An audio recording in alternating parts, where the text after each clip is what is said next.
Welcome to the Vol Bros. My name is Evan. This is my brother Rustin, and we are two Vol Bros who are actually bros in real life. And kudos to Rustin. He is showing his dedication to our viewers and the Vol Bro audience. He is currently traveling for business. He is in enemy territory, actually. He is in South Carolina, at Myrtle Beach. So not quite Columbia, but we appreciate him scouting out the enemy territory. Welcome everybody to our previous show for what should be an incredible atmosphere at Neyland Stadium. Papa J, welcome. He said the dark mode is going to be nice. Full moon too. I didn't realize it'd be a full moon. That's cool. Yeah, dark mode is going to be amazing. That atmosphere in Neyland Stadium will be incredible. 7:30 p.m. kickoff. Dark mode uniforms in Neyland Stadium under the lights. Revenge game. It is going to be a raucous atmosphere, and we're pretty excited to talk about it this evening. So, our first question of the night, Rustin, what do you want to see on Saturday? I want to see our defensive line dominate the game because I am extremely concerned about our secondary trying to cover South Carolina's receivers. And Spencer Rattler right now has been very comfortable. He's been very confident throwing the ball. But he is a front runner, and front runners have head issues if they start feeling uncomfortable. And, that's the reason he never really succeeded in Oklahoma. He was never really comfortable there. So, first half of last season, he never looked comfortable. And so I want us to get him as comfortable uncomfortable as humanly possible in the first quarter. And I think he'll implode, but we've got to get to him and we've got to make his life miserable. I was happy to see Juice Wells isn't playing because I don't know that we have anybody that can cover Xavier Legette, and I know we don't have anybody that can cover Juice Wells. So I'm glad to see we're not going to have to worry about that one. They'll actually now be able to double cover Xavier, which will be a huge positive. But defensive line's got to have a big night. So that is also my thing I want to see. This week, I tweeted it out earlier this week, Shane Beamer in his pregame or, early week post press conference, he said that right now, South Carolina has 7 offensive linemen who are not practicing due to injury. Some of them will be available to play. Some of them won't.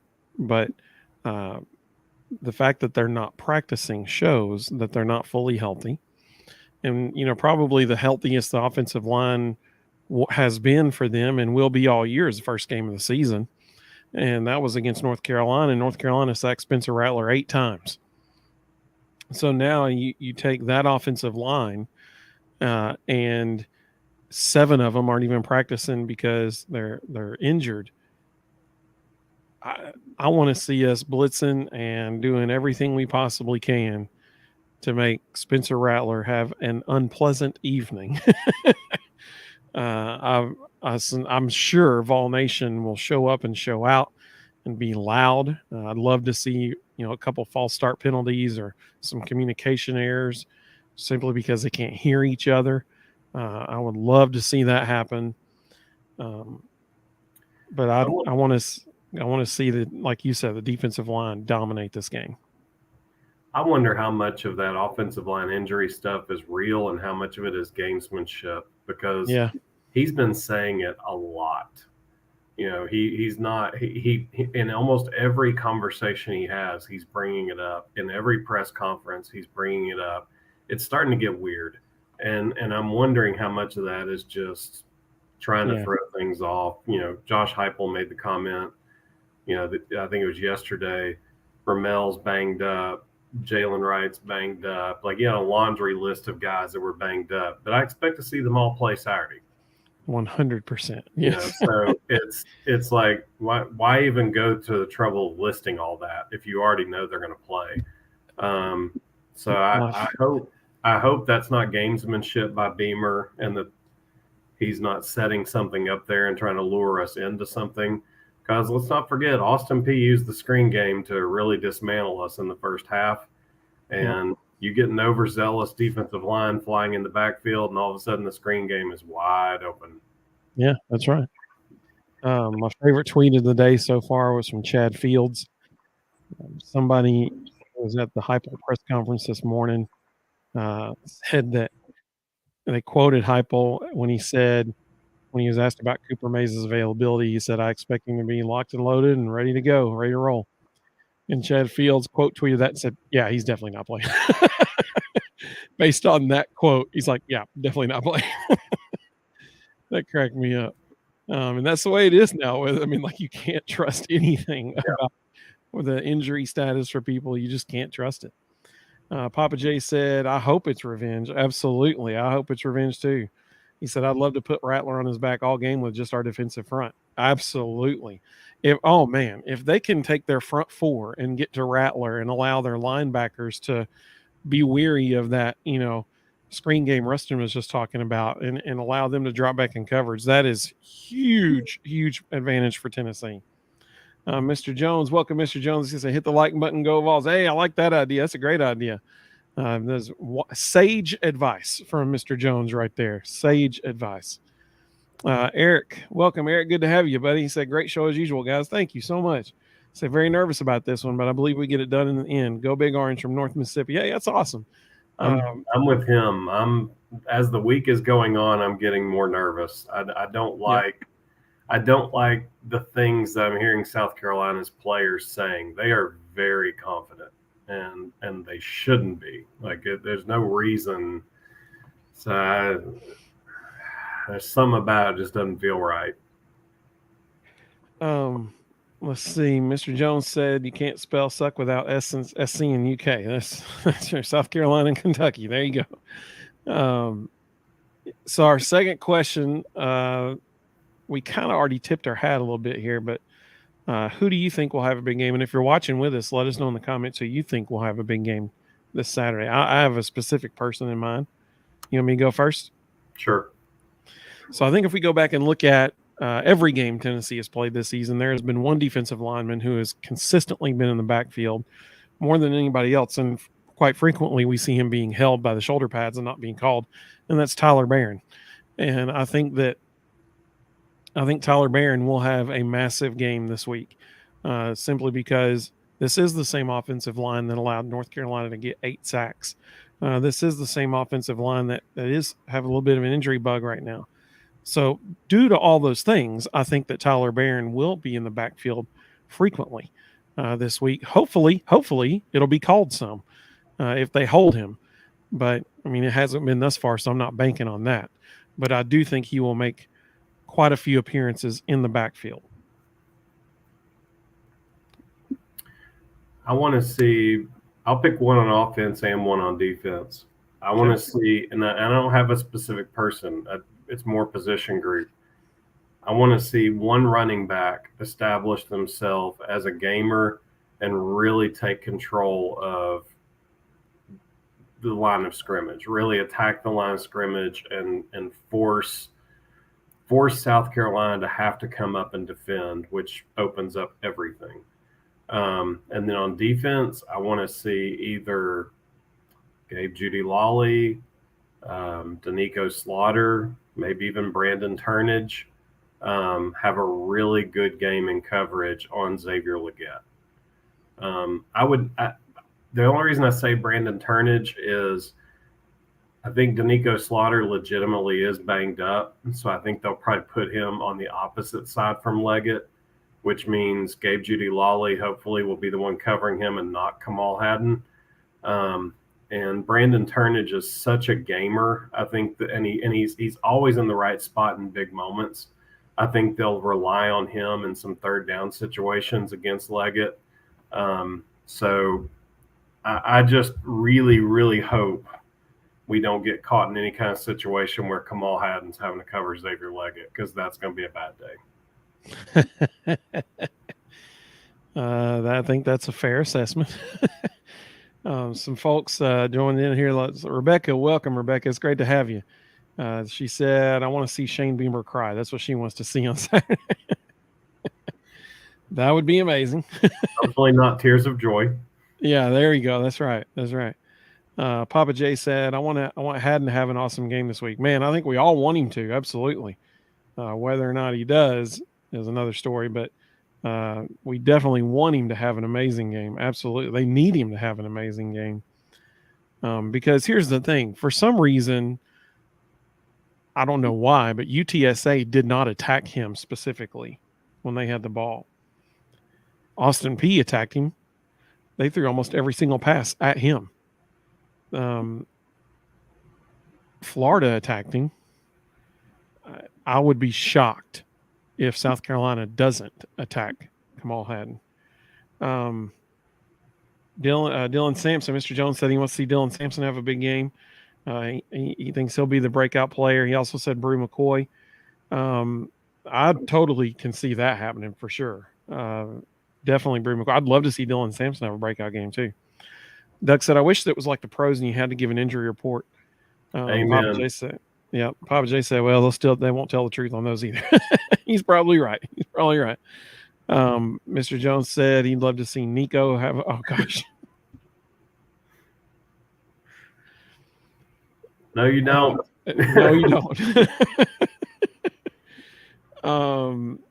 We do not want to see Nico have a big game because that means something disastrous has happened. And Joe has been removed from the game way early in the game, which means Tennessee's already down big. Or injured. In which case we don't want to see that either. Exactly. So,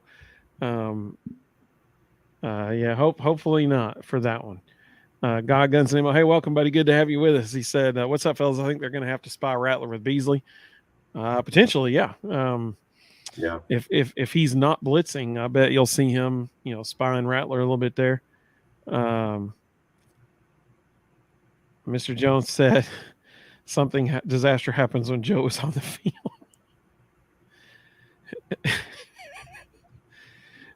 All right. Okay. I have a question for Mr. Jones. Mr. Jones, what does Joe have to do to make you a confident supporter of him?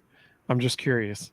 I would love to know. I would love to know what you would love to see from Joe this week.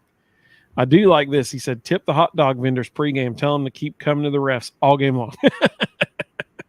Personal leaders.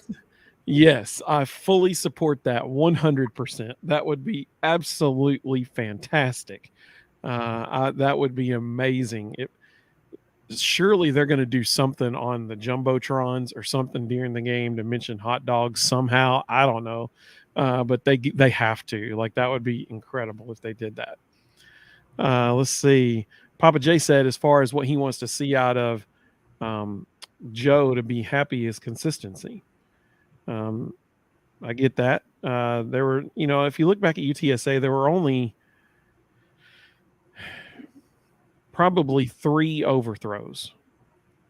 And one of them was just barely out of the reach of the receiver. One of them that you could, Chaz Nimrod down the left sideline, you could make a case that Chaz actually slowed up a little bit because he got like 60 yards away from Joe, and he's like, well, I guess he's not throwing it to me. And then Joe threw it.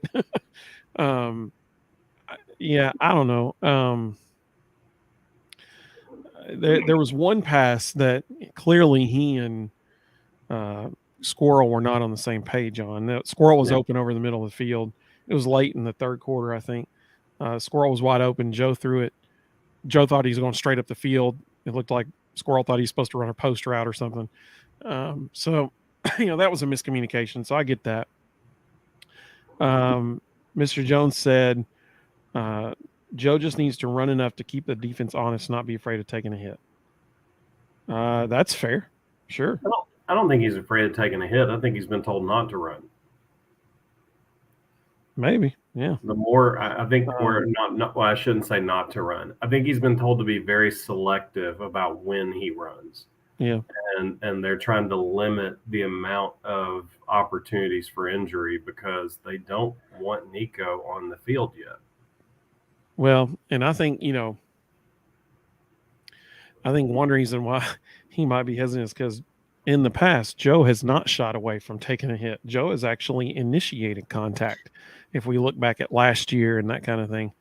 And I think they told him, like, dude, you can't do that. You have to we need you to be the quarterback. It's probably what what's going on there. Let me take everybody back real quick. When Josh Heupel first took over, Hendon Hooker and Joe Milton both transfer in. Joe won the job. Joe was the starting quarterback. Joe got injured. Hendon takes over. Who remembers how the offense was run with Hendon when he took over? For 6 games, they did this. Anybody remember? Hendon transferred before Heupel showed up, but he wasn't on the roster yet. Anybody remember the first 6 games Hendon was at starting quarterback?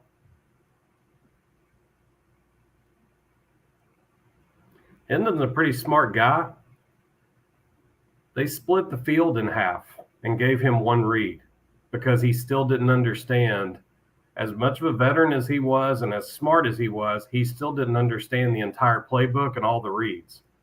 So if you go back and watch the first 6 games Hendon played in a Tennessee uniform, half the receivers don't run off the line of scrimmage, half run routes, and when he takes the snap, he immediately looks to the side he's throwing to and reads 1 guy because that's all he could understand at that point. If Hendon Hooker, who had already played a year of college football in the ACC, couldn't understand the offense well enough to read the whole field, why does anyone think Nico, who has never played in a college game in his life until this year, think that he could somehow run the offense better than Joe? Joe gets the opportunity to read the entire field because he actually understands the entire playbook and all the reads. If Nico goes in the game, I guarantee you we would immediately revert to that system Hendon Hooker ran those first 6 games where he only had half the field to play with and the other half was off limits because he couldn't process the reads that fast. Yeah, I mean, of all the games that from this year so far, I've only seen 1 play where half the field didn't run. And you think back to even with like what's his face from SEC Network, not Cole. He works with Cole Kubelik and Ron Hart, Jordan Rogers. Even he was talking about half the team or half the field won't go on a route, so that they're just working one side of the field and stuff like that. Right. We haven't seen that yet this year until 1 play in 1 game. Yeah, there's set plays in the Art Briles system, which is what Josh Heupel runs, where 1 or 2 receivers will take a play off, and it's already predetermined. We're only working this side of the field. But in Hendon Hooker's first 6 games, it wasn't predetermined on certain plays. It was every single play. They isolated 1 half of the field, and that's all he looked at. Mr. Jones said, understanding it and doing it well are 2 different things. Sure, but like I said, I mean, when you look at the big complaint about Joe for the last 2 years have been overthrow Joe, right? And so you look at UTSA, there were 3 overthrows, and 1 that he was on a different page as a receiver, but he started the game 14 of 19 throwing the ball. He's also had 4 sure touchdowns dropped this year.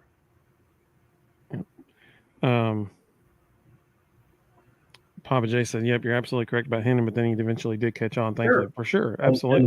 And that's where Nico will be next year after a year of learning and progressing and understanding how the breaks happen. Next year, they'll be able to open up more with him, but he's just not there.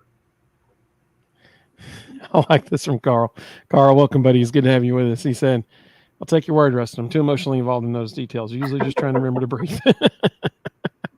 I love that. That's great. Papa J said, "True about Nico being young, but it's also Joe's 6th year." Sure. It's his 3rd year in this offense. That's right. And so that's why we see him. We should expect him to be doing it well. You're right. I totally agree.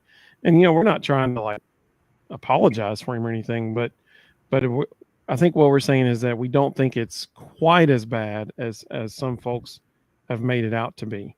And, like I said, so if y'all if you have to hear our reaction show, the UTSA game, when Nico came in, the people who all game long had been like shouting for Nico and stuff like that, they turned on Nico so fast, and like literally Nico's first throw, he throws a BB straight to Dante Thornton, hits him right in the hands. I mean, like right in the chest, right in the hands. He drops it. Dude 2 rows behind me goes, "That ain't a good pass." I'm like, "What do you expect?" He threw it straight. I mean, like literally a perfect ball right to him. He just dropped it, Then the next series he gets sacked and somebody else yells, "Put Milton back in." I mean, like they were turning on Nico faster than they were turning on Joe. So unfortunately, I think people, especially with Nico, they expect him to, since he was the number 1 recruit in the country, they expect him to come in and just be like gangbusters, and it's the SEC. It's tough stuff, Let's see. I got a started comment from Papa J a minute ago about Cooper Mays coming back. That I'm going to come back to that one. Mm-hmm. Doug, welcome, Doug. Good to have you, buddy. He said, "Well, let's hope we're the most physical team on the field Saturday, 100%, especially on the trenches, especially." Papa J's exactly right. He said we can't take a quarter off. We can't do it. Nope. And I totally agree. That opening drive of UTSA in the third quarter was extremely impressive. And unfortunately, I think we let it be impressive. But we had a different seemed like a different mindset in that particular drive. Let's see. Mr. Jones said that opening play of the game, Joe was so wide open on the run because no one fears him running. Hooker ran fearlessly. Well, I'll tell you this. We had not seen Joe run like that yet this year, and so probably that there were people that were like not as concerned about him pulling the ball and taking off running, but now they will be because now they've seen him do it, and especially since there was that info that came out where people were tracking him with GPS, and at one point he reached 21.3 miles per hour. Now everybody's they're going to be talking about that. Like he can run, you got to watch it, that kind of stuff. But that was a scheme call.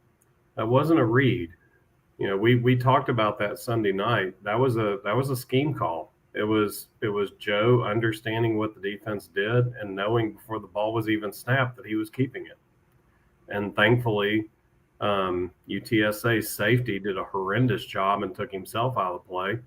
Otherwise, it would still been about a 20 or 25-yard gain, but he took himself out of the play and ended up being an 80-yard gain. Mr. Jones said Heupel's worst offense ever. That's true. This is statistically speaking, the worst offense he's ever had, and Joe Milton is quarterback. I mean, that's fair. I mean, that's an accurate statement. It's an accurate statement, but his worst offense ever is currently averaging.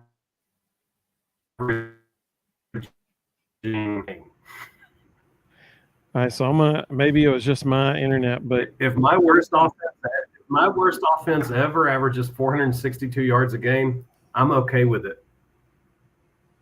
That's fair. So Papa J said he's halfway joking about this next comment here, but he said, so Hendon came in almost halfway in the season. In the second season, he balled out. So can't Nico come in now and ball out next year? We only get him 3 years, and this is year 1. I understand. Can Nico come in right now? Yes, he absolutely can. Is the playbook going to be the same? No, absolutely not. They're gonna minimize it. They're gonna say this is your one read, throw it to whichever guy that corner doesn't jump, and that's it. And that's all he'll do. It's the reason Hendon went 7-6 in year 1 because half the playbook wasn't available. So I think this is a great comment by Carl.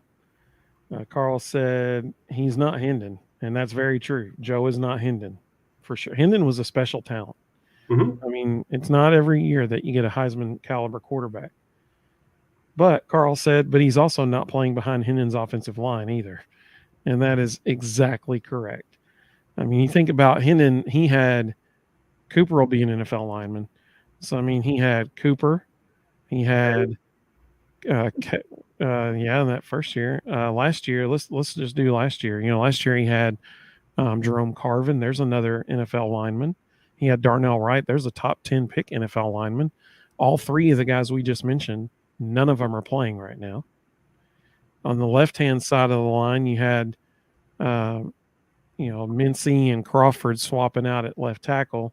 They do have that guy playing right now. And then at left guard, last year you had Javontes Spraggins, who's now on right guard this year. And so of those five guys, only two of them have been playing so far this year, and both guys are at different spots on the line. So I think that's a big deal. I think that's a really, really good point. Mr. Jones said Gaston Moore, Nico, Joe. I don't care. I just want Gaston Moore, baby. Let's bring in Gaston. I'm all about that. Y'all know We've talked more about Gaston in the last week than I'm comfortable with. Mr. Jones said after that first run, then he didn't run again. It seemed like one run don't make it a trend. He had 5 yeah, carries, there were only 4 yards. Yeah, there was the other. It seemed like the other ones were. There was one designed. It was 3rd and 11, and they were. I don't remember what quarter it was, but I know that it had to have been either the first or the third quarter because they were going towards. It must have been the third quarter. They were going towards the north end zone, and it was 3rd and 11, and there was a design quarterback draw, and man, he was probably one step away from breaking it big again. But dude he shed a block and made a good tackle. So kudos to that guy. Let's see. Woo, Carl. Carl said, I predict 300 plus passing yards and 300 plus rushing yards by the Vols. Dude, sign me up. That would be amazing, especially the 300 rushing yards. That would be absolutely I could incredible. easily see the passing. The rushing, I don't know. I mean, that would be absolutely awesome. Let's see. Papa J said, but our offensive guards and wide receivers haven't helped much. That's very true. I pulled it up while you were talking. Right now, Joe Milton has a 63% completion rate for 231 yards a game, 8 touchdowns, 1 interception. I'm sorry. Like, what else can the guy do? I just told you there have been 4 touchdowns, sure touchdowns, dropped in the end zone or on the way into the end zone. So right now he should be averaging more like 250 to 260 yards passing and have a 12-to-1 touchdown to interception ratio, completing 63% of his passes. There aren't many quarterbacks in America with those numbers. Oreo Puppy Dog, welcome, man. It's good to have you. This is amazing. I love this. He said, I would have Nico backing up Gaston and Milton starting wide receiver tight end. I love it. That's fantastic. Let's see. Papa J's still, I like this. Papa J's got a whole, he's got the next 3 years mapped out in his head. He's like, so if Nico could be good for 1 year, his 3rd year. I mean, maybe. Essentially, yes. I mean, that's what we're saying. Next year, Nico's going to have that condensed playbook that Hendon had for probably the first 6 games. And then as he gets comfortable and the season progresses and he starts reading it better, then for the last 6, he'll probably get the full playbook. And then the following year, he'll have the whole playbook again. But, I mean, that's the reality of how this system is. It's hard. It's hard to understand what you're looking at in real time. And so it takes game reps to figure it out. So I hated that I missed this comment when it came in. Papa J said, bring back Harrison Bailey. He threw a touchdown pass a couple of weeks ago. That's awesome. It was in mop-up time. He's the 3rd string quarterback, but still a touchdown pass. So Carl said, he said, I know it was just UTSA, but it seemed like the team looked more in sync. Yeah. Okay. I have a theory as to why that is. And it's because Joe had time. Like he actually had time to throw the ball down the field. You go back and you look at the Florida game and that kind of stuff. He didn't have any time. It was zero time. In the UTSA game, he had time to throw the ball deep down the field.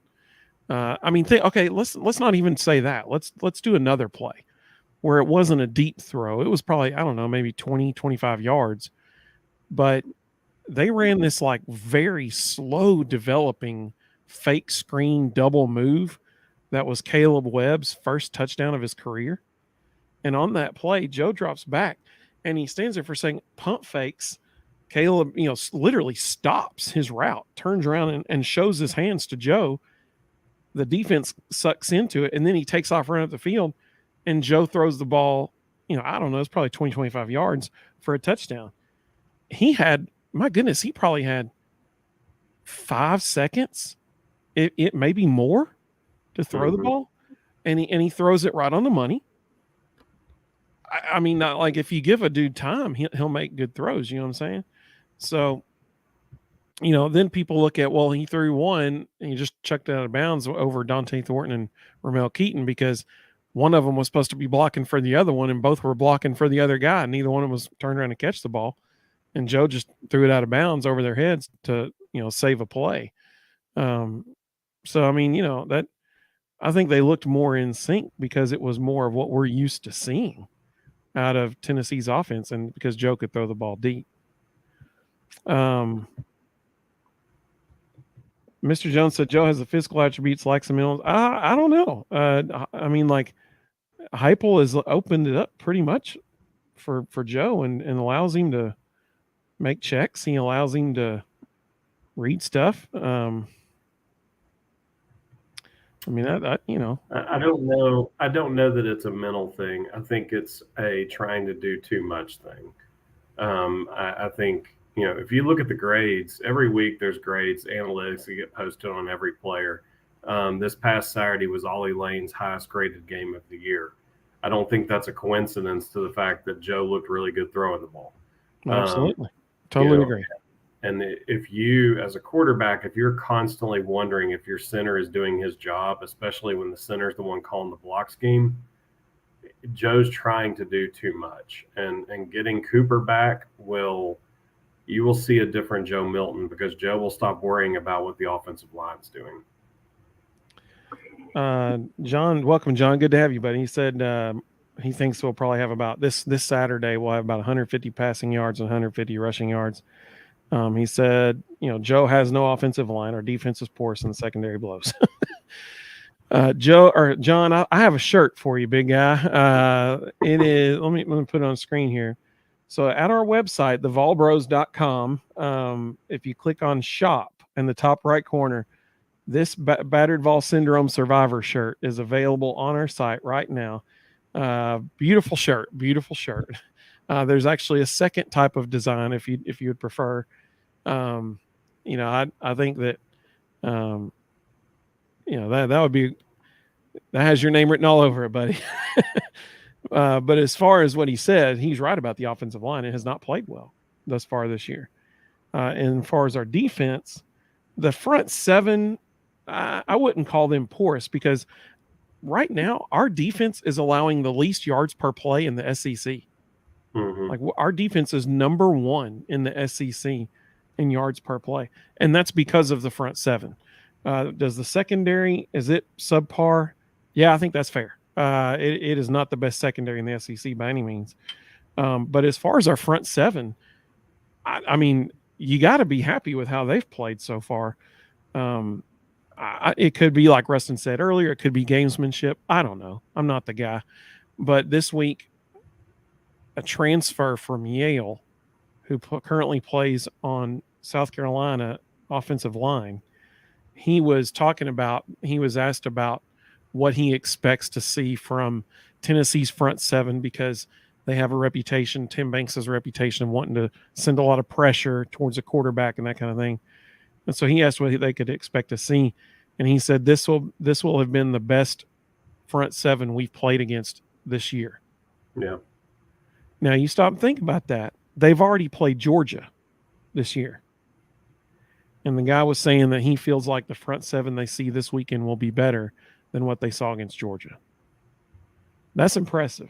We can't forget that our defense is leading the SEC in yards per play. I mean, like that's a good stat. That's a good thing. Oreo Puppy Dog, I'm thinking so I agree. Nico would beat out Gaston next year. Because Gaston won't be there. Well, that too. But I am a huge Gaston Moore fan. But I do wearing a polo as the grad assistant. That's true. I am a huge Gaston Moore fan, but I also understand that Nico and Joe are much better than Gaston. Let's see. Carl said Wright breaks 70-yarder, Samson 60-yarder. That's 130 there. I've consulted my crystal ball through my orange goggles, and it's a lock. Hey, I 100% am on board. I totally believe. For anybody who doesn't know, Carl is like Nostradamus. I mean, like the guy, he knows what's going to happen. He just does. I don't think it's like a gift of prophecy from the Lord because it's about football, but I mean, like he knows some stuff. Like maybe he has a time machine. I don't know. But in our college football pick'em challenge right now on our website, you can go look at it. There's been 40 games. We're finished week 4. There's been 40 games. Carl has correctly predicted 32 of the 40 games. He is 32-8. That is incredible. So you heard it here first, folks. Carl, let it be written, so let it be done. Carl has spoken. Jalen Wright has a 70-yard touchdown. Dylan Sampson breaks off a 60-yard touchdown. There you go. I 100% believe it will happen now. 100%. And I'm like 99% serious too. Let's see. If Joe struggles, who gives us best chance to win? Nico gives us the better chance in that situation. So we actually disagree on this because we talked about this Sunday night. I actually think Gaston does. Because I think Gaston understands. I think Gaston understands the entire playbook. I think they would let Gaston run the entire playbook, and I think Gaston is smart enough to get the ball to the right people at the right times. Whereas Nico's still figuring it out. Well, you know who's been in the offense longer than Joe? Gaston Moore. Yep, because he came from UCF. Is Nico going to be more explosive, and might he break off some big run? Absolutely. But he might also throw 3 interceptions trying to force balls into areas because he doesn't understand how to read it. So, I think Gaston gives you a better chance. Mr. Jones said, what are Joe's numbers in SEC play? Well, unfortunately, there's a small sample size, and it's only the one game against Florida where our offensive line looked like Swiss cheese. So I saw when he asked this question. So my response would be, if I told you there was a quarterback that completed 20 passes for 287 yards and 2 touchdowns, and the opposing quarterback completed 19 passes for 166 yards, so 120 yards less, and 1 touchdown, so 1 touchdown less, which one won? Yeah, good point. Unfortunately, the one that had the weaker numbers won that game, unfortunately. Yep. Let's see here. Papa J said, yep, Joe is a pocket passer, and he did have more time because we blocked better. Having Coop back hopefully will help even more. Okay, so since Papa J said that, let's go back to his question that he asked. Sorry, Papa J. That was almost 30 minutes ago when you asked that question. So Papa J said, with Coop coming back, who's sitting the bench? Okay, first part of this question, and Rustin, here's my first part of it to you. Is Cooper Mays going to be back this game? I think he is. I don't think Josh Heupel would have used some of the verbiage he used last Saturday in his after-game interview. I don't think he would have said it the way that he said it unless he fully expected Cooper would play this week.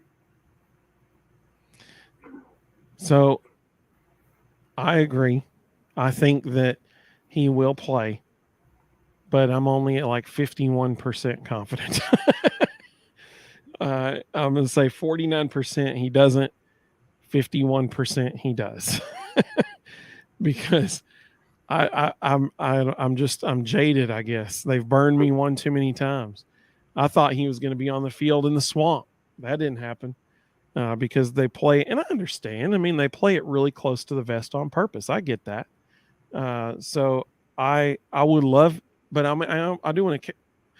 Here's my answer. Do I want to see him play? Yes, but only if he's 100% healthy. Because Sure. he has, first of all, it may not help us if he's not 100% healthy. Right. But more than that, I care about Cooper's future as a player. You don't mess around with 3 hernias and a tear in your abdominal wall. I mean, you don't mess around with that. And so, I mean, if it's going to injure him and potentially put his future in jeopardy, I would hate to see that happen to him. We'll find out real fast if he's 100% or not, because South Carolina knows what's been happening too. Amen. So, first quarter, first drive, they're going to be sending double A gap blitzes like crazy just to test Cooper and see what he can handle. You're exactly right. You're exactly right. Zach, welcome, Zach. I'm glad you're with us, buddy. So Zach, he said, I'm in a meeting, but I must say this dark mode united. Absolutely. So Zach predicted it. He said it was going to be dark mode this week, and he nailed it. He was right on the money. So kudos to Zach for that. He said, Volbros catch on the flip side of the chicken fried W. So Zach had to go back to work. He was in a meeting at work, and so he went back to work. Zach, and when you get to see this on the replay, hopefully you get to see it then. I'm glad you joined us for a little bit there, buddy. Hopefully your employer didn't get upset. Tell him, if he gets upset, tell him he can watch our show, and we'll vouch for you that you're a necessary part of our show. Zach predicted a 34-17 win. Ooh, Zach, that is very close to what I was going to predict. So we'll get to that in a second. We'll get caught up on the comments, and then we'll go to our last question of score predictions. Let's see.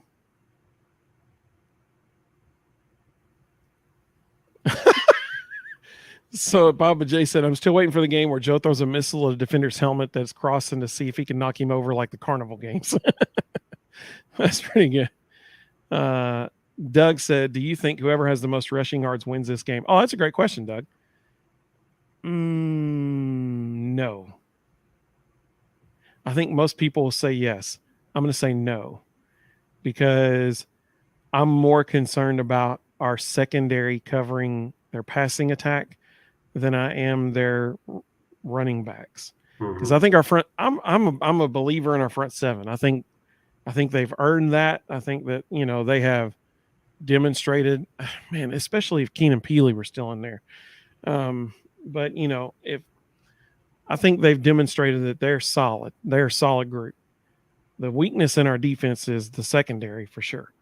Are they better than last year? Yeah, a little bit, but not light years better, I do think there's a scenario where if we have the most rushing yards by a lot, I agree. I think it could dictate who wins the game, because if we can keep the ball on the ground and keep the ball in our hands, that keeps Spencer Rattler off the field. And, the longer he stays off the field, the better. Yeah, that's a good point. I mean, I fully expect Tennessee to have more rushing yards in this game. Fully expect that. The only thing that I'm concerned about is how many passing yards will South Carolina have. That's my concern. I 100% believe that Tennessee will have more rushing yards. Let's see. Carl said, Tim Banks will have a good game. Believe you'll see a very focused defense this week. So I give Vols defensive coaching over Gamecocks offense. Yeah, I mean, I totally agree. They're going to have so many different things dialed up to get in Spencer Rattler's face. I mean, I totally agree that. Papa J said our zone coverage seems to cover space more than anything instead of people. That's fair. That's very fair. Hey, John, you the man. He said, I'm buying the shirt. Go Vols. I love it, baby. Go Vols. That's what I'm talking about. Mr. Jones said we have a secondary. That's pretty good. Hey, John, I appreciate you getting that shirt, man. That's awesome. Thank you. Carl said he gets his predictions from the Lord. That's funny. Mr. Jones said Carl traversed in the wilderness for 40 games and 40 nights. I think we call that the Dooley and Jones and Pruitt years is what we call that. Do you know who South Carolina's backup quarterback is? No, I do not.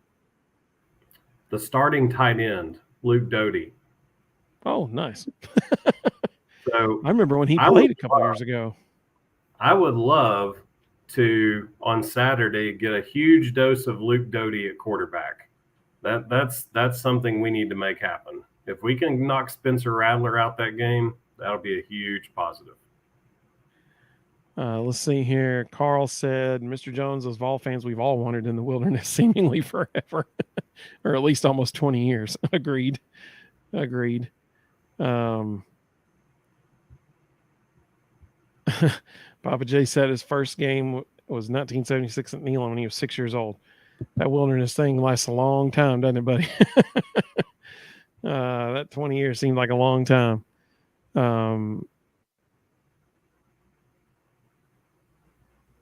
Mr. Jones said, could Joe have done what Hooker did against Alabama? I don't think he could have. That's nothing against Joe. I want him to do well. I agree. I agree with that. No, I don't think Joe could have played as well against Alabama as Hendon did, because I think Joe's not Hendon. Hendon is he's a rare talent. And Joe also doesn't have Jalen Hyatt. That's true. And Joe also doesn't have Darnell Wright and Javonte Spraggins. Yeah. And Jerome Carvin. It's a different animal. You can't compare apples and oranges. None of our receivers have become Jalen Wright this year. None. No one has stepped up and become that guy. This is now my favorite comment of the night so far. Carl said, Vegas odds, Bigfoot on the field, 12-1. Cooper Mays on the field, 120-1. That's my favorite comment of the day. I love it. That's probably true. Some student in Knoxville is watching this right now and going, where can I get a Sasquatch costume? Yeah. Hey, that dude that's wearing the shakers there's a guy in the stands. He's been at every game so far. He's head to toe covered in orange and white shakers. He's made himself a suit out of orange and white shakers. It kind of looks like Bigfoot. So if he gets on the field, there you go. Vegas nails it. Mr. Jones, I think Joe gets in his own head sometimes. That's fair. Potentially, yeah. I think he does a lot of the time, and it's mostly because he's trying to do everybody else's job. Mr. Jones says, whoever has the most points wins this game. Totally agree. Absolutely. That is an excellent prediction. It is the SEC, and we do have SEC refs, so it's not 100% for sure. So Neil, welcome. Neil, it's good to have you, buddy. He said, interesting that the powers that be chose to black out the stadium in the opponent's school colors. That's okay. I get it. One of South Carolina's colors is black. I get that. But when you look at the rest of the season, the home games, we talked about this Sunday night. So they really only had two choices for this. We know for a fact, like you can go ahead and put money on it now. When Tennessee plays Georgia, they will wear orange and white. Like that's going to happen. It is undoubtedly going to happen. Yeah. Because Danny White said it's going to happen. Danny White essentially came out, last year and said, when we play a rival, we will wear our traditional colors. So Alabama, Georgia, Florida, those three games are always going to be orange and white. Or if it's an away game, all white. Like that's the way it's going to be. That's why they wore all white and the stormtroopers down there in the swamp. They're going to wear all white at Tuscaloosa this year. That is a Danny White decision. So when Georgia comes into town, it will be orange shirts, white pants. That's what's going to happen. The only other home games are UConn. They're not going to bust out the dark mode for UConn. And Vanderbilt, they're not going to bust out the dark mode for Vanderbilt. I wouldn't be shocked if you see all orange against Vanderbilt. I think that could probably happen. So really the only 2 games that they could have worn dark mode was South Carolina and Texas A&M.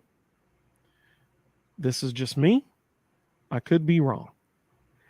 But I think they chose this one, first of all, because they know it's a night game. But secondly, this is not an accident that they're wearing an alternate uniform against South Carolina. If they wear orange and white against South Carolina, then South Carolina could say, yeah, we're one of their rivals, because Danny White said they only wear their traditional uniforms against their rivals. This is a not so subtle message to all of South Carolina's athletic department that Tennessee does not view them as a rival. That's what's going on here. This was more than just what we see on the field. There was more to it than just that. Carl said we're going to score quick because of the pace. Now I hope. Okay, I'm going back and redoing what I said earlier. If Cooper's there, yes, that's possible. I'm redoing what I said earlier when I said, I want to see us. I want to see the defensive line in the backfield all game. I do want to see that, but I also want to see us play with our tempo that we should be playing at all the time. That's another thing I want to see. As far as who do they think have a breakout game, Mr. Jones said he thinks Caleb Beasley will have a breakout game. Oreo Puppy Dog said I would run Dylan Sampson until his tongue was hanging out. Absolutely. Dude is shifty, man. Dude is a player. I totally agree. Tyler makes a great point. Welcome, Tyler. Good to have you. He said, BVS talking here, Battervall Syndrome talking, but South Carolina is much more battle tested, and he's right. They are. He said 2 losses are to number 1 and number 15. Rattler is on the money as of late. Leggett is a beast. We have our work cut out. I don't see a 17-point win. Yeah. He's right. Tyler's right. And historically, the last 2 years have been anomalies. Historically, the Tennessee-South Carolina game is always close. The last 2 years have been oddities in that. But you think about how many overtimes was it? 8 that year. We had 8 overtimes against South Carolina.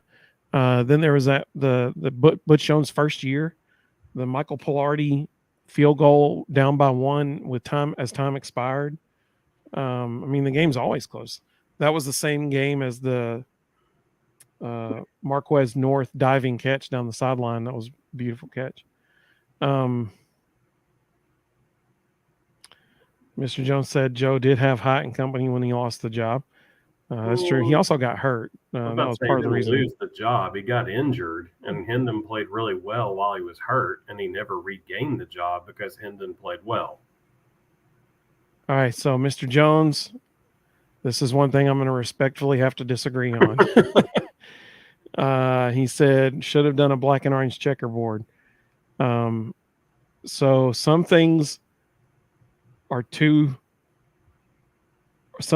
untouchable. I know a lot of people feel like the uniform should be untouchable, like it should be orange and white. I get that. I understand. I do personally like my favorite uniform combination is all orange. That's my favorite. White helmets, orange shirts, orange pants. But the checkerboards, if you go back and you watch, we did a show right before the season started where Rustin and I both ranked our top 5 Tennessee football traditions. The checkerboard end zone was, I think, either my number 1 or 2 on the list. No, it was number 2 because running through the T was number 1. Mm-hmm. Carl said he thinks they'll do Smoky Grays against A&M, maybe, potentially. It could also be a traditional orange and white that game. Simply because A&M knows they're not a rival. Doug asked the question: how many times do we sack Spencer Rattler? Man, I want to say a whole lot, but I'm scared. I'm going to say 6. I'll go 6 times. No, that's too many. I'm going to say 5. I don't think it's too many. I think we need to get to him at least 7 times for him to be uncomfortable. Yeah, I hope it's 8 or 9. It doesn't have to be we'll get to him. It doesn't have to be fully a sack. It could be a knockdown, but I think we need to get to him at least 7 times. Kelly, welcome, Kelly. Good to have you with us. Come on now, white jerseys and orange breeches is the OG. It is. I totally agree. I bet we'll see Um, that at Kentucky. well, that's. I think you're right. I think they will do that at Kentucky. That's what they did 2 years ago, I believe. Yep. So yeah, I bet you're right. I bet we'll see that because once again, that's throwing another, little shade at Kentucky that they're not a rival. Carl said Rattler can't throw from his back, and Oreo Puppy Dog said that's true, Carl. So we need to try to make that happen. I agree. Yep. As Carl much said as Joshua humanly Josephs will possible. track him down. Hey, okay, now let's talk about this for a second. That's somebody that I want to see have a big game. Him and James Pierce Jr., both of them. Yeah. Joshua has been quiet this year. He burst onto the scene last year in that LSU game when he had that massive sack. We haven't seen them do those stunts with him this year yet. At least if it hasn't worked because he hasn't gotten in the backfield like that. So hopefully we see that. Mr. Jones said Vols blew out South Carolina last time we were black against them. That's true. Carl says he gets sacked 9 times. Hey, I love it. Sign me up. Carl, I'm loving Carl's. I'm really excited here in a minute. Don't tell us yet, Carl, but I'm excited in a minute to hear Carl's prediction for his score because he's saying 300 yards rushing and passing and 9 sacks. That's like a 20-something, 30-something point win at that point. I'm excited to hear his prediction. Mr. Jones said we need to spin Sir Rattler. And Carl said hurry up his throws. Let's see. Ooh, Rebecca. Hey, I like this. She said 12 sacks sounds good. 3 times a quarter. I love it. That sounds amazing. Let's do it. Because that would be if averages out, that would be at least 1 every possession and 2 for 3 of the possessions if averages hold out for how many times you get the ball per game. That'd be wonderful. Tug Reader, that's a new name. Welcome. He said overthrow Joe. Not so much this year. Not so much. He had, like we said, he had 3 and plus a miscommunication with the receiver in the UTSA game. Not overthrowing it so much this year. Mr. Jones said 12 sacks in the first quarter. That would be nice. Every drop back is a sack, isn't he? Carl likes Rebecca's prediction too. Rebecca coming with the heat. That's absolutely 12 sacks. That'd be amazing. Eric, welcome, Eric. Good to have you, buddy. He said, personally, my favorite combo is the white jersey, orange pants, road combo. That I agree. It looks sharp. I agree. He said, so glad that they decided to incorporate the orange pants again. Absolutely. I've loved all of, when you think about all of Tennessee's uniform combinations recently, they're all good. I love anything with the orange and white on it. Whether that's traditional orange and white or all orange or white on white or white on orange. They all look good. The dark mode, it's pretty solid. It looks good, like it does. I know it's not traditional, but it does look good. I wasn't a huge fan of the Artful Dodger interpretation of the Smokies. Wasn't a huge fan of that. But anything with orange and white. Tyler. Ducks. I like the orange helmets. I agree. And see, that's what's frustrating because I like the way they look. But now they just have such tainted memories, held onto them. It's like, those little mini helmets, those little Rydell mini. Well, I got one back here. This is an autographed one, but right here where I got my hat that says Rocky Top, I wanted to get an orange mini helmet and put it right there. And I just couldn't do it. Like I saw it and I was like, man, I really like that. I'd like to get it, but I just couldn't spend money on it because like it pains me. But now there's this company 97 Solutions that makes miniature helmets and they do custom ones. So I'm actually maybe get one of those that has our Volbros logo on the side of it with a wide orange stripe down the middle and put it back there. White helmet with the Volbros logo. It'd be awesome. So that might be changing pretty soon. Let's see. Oh, Kelly's jumping the gun. I love it, Kelly. I love your prediction. We're gonna save it. I'll show it here on the screen in just a second because we're gonna do score predictions. Oh, Carl just jumped the gun. People are excited. So let's see. Reston, we'll go ahead and jump to our score predictions so we can show people score predictions here. I'll get my lower third on the screen here. What's your score prediction for this weekend? I'm terrified. Every day I get more and more concerned about this. I hate our secondary. Like I don't know any other way to say it. I hope they finally just say, Gabe Judy Lawley, please go be a lockdown corner. The rest of you idiots, please just get in the way. It's the only chance they have of stopping Xavier Leggett. I think we end up in a shootout, and I think we win 41. Man, I'll go 41-31. I think there'll be two possessions at some point in the game, maybe one each half, where we score one more time than they do. Our defensive line needs to have their best game of the year because our secondary is not going to stop them. Yeah, agreed. So historically, it's been a very close game. I think we score 4 touchdowns and kick 2 field goals. So I'm going to say we score 34 points.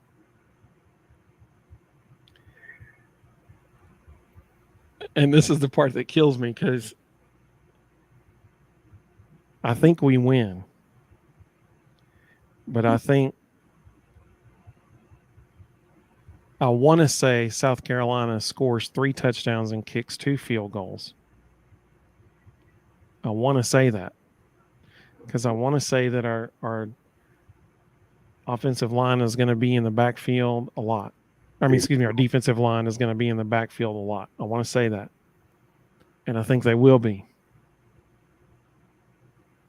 But I think they're going to end up scoring 4 touchdowns and kick 1 field goal. So I think we win 34-31. That's my prediction. I hope I'm wrong and we win by way more. That's what I hope.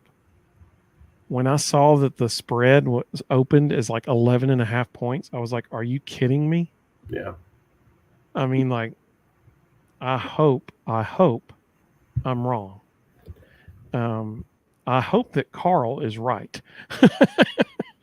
Carl said 50-17. I love it. I love it. Let's hope that he's right. Let's see. Kelly said 35-31. That's extremely close to what my prediction as well. So I agree with Kelly. I think that would be a very good prediction. Mr. Jones said the Florida game week, the Vols were more worried about uniforms than the game, it seemed. Let's see.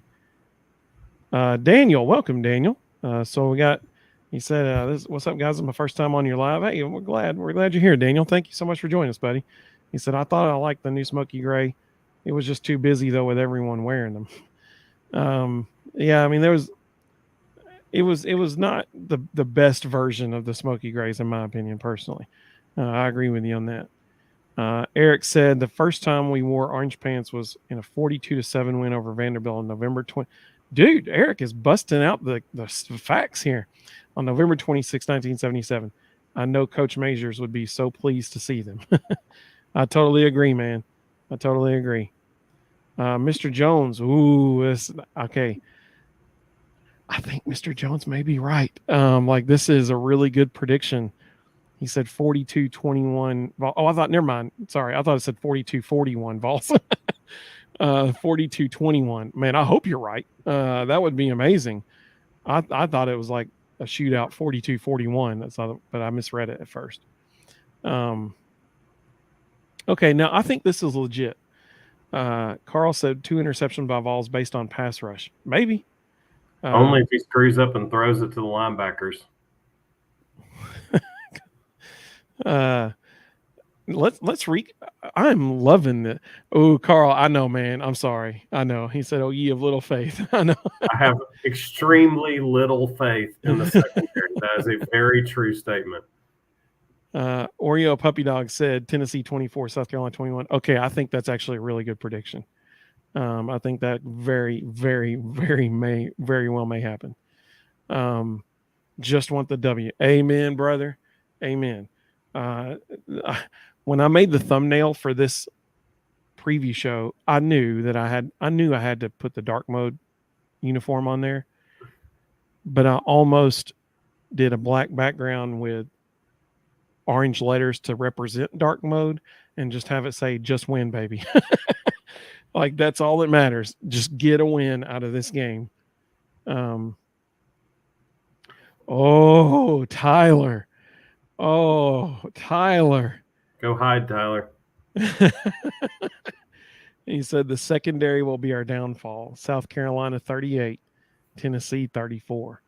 I mean, I hate to say that I agree, but if Tennessee loses, I think exactly what Tyler just said is the reason why. And I think that score prediction is a really good score prediction if they lose. I think we win. I really do. I think we outpace them a little bit. I think we win. But Mr. Jones said Tyler Goldberg is Shane Beamer. Mr. Jones said, when was the first time the Vols wore no pants? Oh, man, that's great. Vol Bros After Dark there with the no pants comment. Let's see. Mr. Jones said, remember last year when we had an offense? Dude, come on, man. We scored 45 points last week. We scored 45 points. We were leading the SEC in rushing after 2 weeks. Let's see. Carl said same secondaries last year, but pass rush. I think there may have been He said pass rush on Levis last year produced more turnovers. Oh, there we go. Yeah, that's a good point. I got you. And you'll probably see the same thing happen this year against Kentucky because their offensive line isn't any better, and Devin Leary is not better than Will Levis. But I do think there are some similarities with Rattler and Levis as far as like Rattler he can get shaken. I mean, that's just the way it is. He's shown that throughout his career. Yeah. I know he's a 6th-year senior now. I get that. But in his career, he has shown that he can get shaken at times. Mm-hmm. Let's see here. And so if we can get in his face, hopefully that happens. Carl said Carolina has a poor offensive line. They sure do. That's exactly right. Yeah. Rattler can get rattled 100%, Mr. Jones. Totally agree. And that's what we need to hope happens. We need to hope that they're in his face. Amen. Absolutely. We need to jump on him early, jump on them early, make him feel like he has to do too much to catch up, make him very uncomfortable. He'll start forcing balls. Who knows? Wesley Walker may accidentally walk into one. That's always possible. But I totally agree. And you know what? That's something that the fans can impact. The fans can have an impact on that in the game. Because if he's not only having to, worry about all the stuff he normally has to worry about, but also trying to communicate with the offensive line at the same time, and everybody, I mean, through trying to yell at each other, trying to hear each other, that is a way that the fans can impact this game. Make no doubt about it. The fans do have an impact on that particular type. Get a penalty first play of the game, just send a message, use the back of the roster. Oh gosh. Send Jeremiah Thielander off the edge with no ability to hear the whistle. Yeah. I thought you blew. I didn't hear it. What are you talking about? Oh, Carl. I wasn't going to mention it. I saw it earlier today, but I wasn't going to mention it. But so Carl, he did this so far in our college football pick'em challenge. Carl is leading. I appreciate Carl giving us an opportunity to catch up. It is a top 25 matchup. Kansas is number 24. Texas is much higher. Yeah. But he said maybe I've also mind I'm picking Kansas to upset Texas. I mean, Carl Junkins is Lance Leopold. I mean, like Carl at this point, man, nobody can argue with you. I mean, you're beating everyone like substantially in the But in we'd the poll appreciate or if in the you make standings. 4 picks like that, because that will help us catch back up. But you know what? If Kansas does, then Carl picks up another game on literally every other person. Yeah. So far, everybody's picked Texas.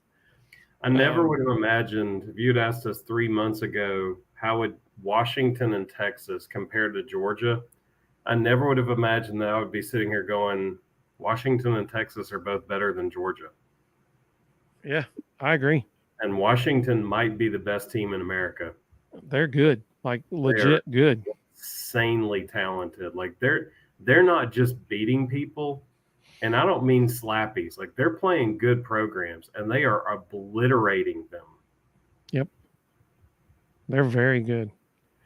Mr. Jones makes a good point. The number by your name doesn't show up on the field. That right, that ranking doesn't show up. Any given day, right? Any given day. But I mean, Carl said it, so it's going to happen now. I won't remind everyone that Washington's starting quarterback could be our starting quarterback right now. That is very true. That is very true. Once upon a time, Michael Penix was a Tennessee commit, wanted to go to UT, and unfortunately, that did not work out. I believe it was Jeremy Pruitt that told him that thank you, but no thank you kind of thing. Yep. But we had Jarrett Garantano instead, so that worked out well for us. So the one quarterback coach we've had in a long time, Nick Sheridan, saw what Michael Penix was and took him with him to Indiana. And then he ended up in Washington because of connections from the Indiana staff to Washington. And now here he is, possibly going to win the Heisman. Yep, that's exactly right. Well, Saturday night, 7:30 p.m., under the lights, dark mode initiated. It should be, oh gosh, Mr. Jones. Tyler makes a good point too. He said Caden Salter, former Vol, is tearing it up at Liberty this year. Yeah. Although he's Carl no made a longer good- in Tennessee because of things he did, Yeah, not that's because true. of anybody else. That's true. Carl made a good point. He said we could have had that very marginal Trevor Lawrence guy. That's also true. Who always wanted to be a Vol and idolized Peyton Manning, and somehow Butch Jones still screwed that up. Not Yep. sure how you pull that off. Yep. Oh, Mr. Jones, Caden Assaulter. Let's see. Holy crap. There's a quote. There's a comment I didn't today. This is amazing. So Oreo. Oh, Mr. Jones, come on now. He just said Caden Salter's better than Joe. He's also playing much less competition. He's at Liberty. Yeah. Oreo Puppy Dog said, I'm going to have to watch the game taped because my daughter and I on a youth deer hunt, and I'll have to skin and quarter before I watch the game. I'm going to turn my phone off. She killed 2 last week. That is impressive. The words skin and quarter were not 2 words I expected to hear on this podcast. I did not. That's cool. My daughter has never killed a deer. Much less that is 2 impressive. That is very impressive. That's pretty cool. Kudos to you, man. That is. I don't know if I could skin and quarter a deer. I mean, that's impressive. I'm thoroughly impressed. Well, here's what you got to do though, Oreo Puppy Dog. You got to watch the show before 9 p.m. Sunday night because we'll be live again 9 p.m. Sunday night, and we want you to join us and not get spoiled while you're joining us. So you gotta watch it before then so you can join us on Sunday. But we hope everybody has a great evening. This has been a fun show. We love talking with you. I hope that comes across. We love talking with all y'all so much on this. Well, It most of it you. really. I wouldn't say all. Hey, we appreciate it, Royal Puppy Dog. You said I will. That's awesome. But we love talking with you guys, and this is awesome. Rebecca joining us, Kelly joining us, and new people. Daniel joining us tonight. That was fun having Daniel with us. I think there was a couple other new names tonight. I'm just not remembering off the top of my head right now. But that was really exciting to see some new names as well. Kelly and Daniel are both new names that we got to see on here. Carl said, "Thank you guys. We love it too." I appreciate that, Carl, very much. This is a lot of fun. You know, it's a common bond in Orange here. You know, it's a lot of fun. So appreciate Rustin taking time while he's on a work trip from his hotel room. Help joining us tonight from the state of South Carolina. He's, like I said, he's in enemy territory. So we appreciate that very much. Oreo Puppy Dog, thank you so much. I agree, Mr. Jones. Let's Joe Vols. Absolutely. Let's go Vols. Absolutely. We hope everybody has a great evening. Mark it on your calendar. Sunday night, we're going to be together. Just like Zach said earlier, we're going to be celebrating a win. It's going to happen. It's going to happen. So hope everybody joins us Sunday night, 9 p.m. Eastern time. And we look forward to seeing everybody then. Go Vols, baby.